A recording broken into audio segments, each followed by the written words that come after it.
আইএনআৰ আছামিজত আপোনালোকক আকৌ স্বাগতম। আমাৰ এই পৃথিৱীখন বহুত জীৱ জন্তুৰে ভৰা। ইয়াৰ কিছুমান মানুহৰ কাৰণে উপকাৰী আৰু কিছুমান অপকাৰী। কিছুমানে কামুৰি আমাক খাই পেলায়, কিছুমানে কামুৰিলে আমি বেমাৰ হওঁ, আৰু কিছুমানৰ মলমূত্ৰৰ দ্বাৰা ইনফেকশ্যন হয়, যাৰ ফলত আমি মৰি যাওঁ। যিয়ে নহওক, আজি ইয়াৰে 5বিধ প্ৰধান জীৱ জন্তুৰ কথা ক'বলৈ ওলাইছোঁ, যি মানুহৰ কাৰণে অপকাৰী আৰু যাৰ ফলত মানুহৰ মৃত্যু সকলোতকৈ বেছি হয়। 5 নম্বৰত আহিব টিছেটছ ফ্লাই বা টিকটিক। এইবিলাক সাধাৰণতে আফ্ৰিকান দেশবিলাকত থাকে। এইবিলাকে কামুৰিলে মূৰৰ বিষ, গাঁঠিৰ বিষ আৰু জ্বৰ হয়। আৰু এটা বেমাৰ আছে স্লিপিং চিকনেছ। এই স্লিপিং চিকনেছ বেমাৰৰ ফলত বহুত মানুহৰ মৃত্যু হৈ থাকে। ৱৰ্ল্ড হেল্থ অৰ্গেনাইজেশ্যন চমুকৈ WHO ৰিপৰ্টৰ মতে প্ৰায় 10,000 মানুহ এবিধ পতংগৰ কামোৰাৰ ফলত হোৱা বেমাৰৰ পৰা মানুহৰ মৃত্যু ঘটে। এই লিষ্টৰ 4 নম্বৰ ডেঞ্জাৰাছ এনিমেল হ'ল এন্দুৰ। শুনিবলৈ হাঁহি লগা যদিও তথ্যটো সঁচা। এন্দুৰে কামোৰাৰ ফলত হওক বা ইয়াৰ মলমূত্ৰৰ পৰা হওক বা এন্দুৰ মৰিলে যি গোন্ধ ওলায় তাৰ পৰা হওক, বিভিন্ন ধৰণৰ বেমাৰ মানুহৰ গাত আহি যায়।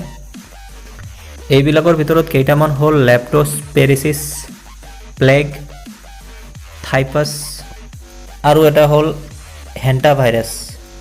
প্ৰনাউন্সিয়েশ্যন কৰোঁতে কিবা ভুল হ'লে ক্ষমা কৰিব। যিয়ে নহওক, প্ৰায় 12,000 মানুহৰ মৃত্যু এইবিলাকৰ পৰাই হয়। এতিয়া আহিব লিষ্টৰ তৃতীয়তম আটাইতকৈ ডেঞ্জাৰাছ এনিমেল। এইটো হ'ল কুকুৰ। কুকুৰক মানুহৰ আটাইতকৈ ডাঙৰ বন্ধু বুলি কোৱা হয় যদিও কুকুৰে কামোৰাৰ ফলত মানুহৰ বিভিন্ন ধৰণৰ বেমাৰ হয়। ইয়াৰে এটা ডাঙৰ বেমাৰ হ'ল ৰেবিজ।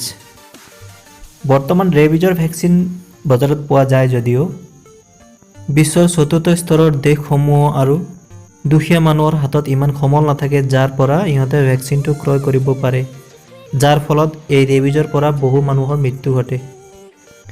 এতিয়া আমি আহি আছোঁ এই লিষ্টৰ 2 নম্বৰ জন্তুৰ ওচৰত, যি হ'ল সাপ।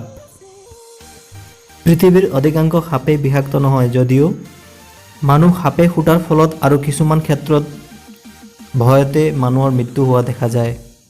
অকল ভাৰতবৰ্ষতে প্ৰায় 270তকৈ বেছি প্ৰজাতি সাপৰ পোৱা যায়। ইয়াৰে প্ৰায় 60টা প্ৰজাতি বিষাক্ত আৰু বাকী কেইটা বিষাক্ত নহয়। গোটেই বিশ্বতে সাপৰ এণ্টিভেনম পোৱা যায় যদিও সময়মতে পোৱাটোহে ডাঙৰ কথা। আৰু আমাৰ সমাজত এতিয়াও এনেধৰণৰ অন্ধবিশ্বাসী আছে যিবিলাকে হস্পিটেল যোৱাতকৈ কবিৰাজীৰ ওচৰত যোৱাটোহে প্ৰিফাৰ কৰে।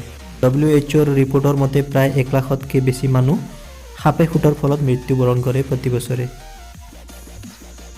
এতিয়া আহিব আমাৰ লিষ্টৰ সকলোতকৈ ডেঞ্জাৰাছ এনিমেল। এই ডেঞ্জাৰাছ এনিমেলটো কি হ'ব পাৰে আপোনালোকে ধৰিব পাৰিছেনে? এইটো হ'ল মহ। দেখাত সৰু হ'লে কি হ'ব, ই বহুত ডাঙৰ ডাঙৰ বেমাৰবোৰ লৈ ফুৰে।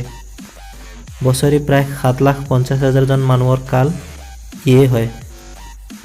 ইয়াৰে 50% মানুহৰ মৃত্যুবৰণ কৰে মেলেৰিয়াৰ ফলত। ইয়াৰ পিছতে আছে ডেংগু। গাঁও অঞ্চলত মেলেৰিয়া আৰু চহৰ অঞ্চলত বেছিকৈ ডেংগু হোৱা দেখা গৈছে।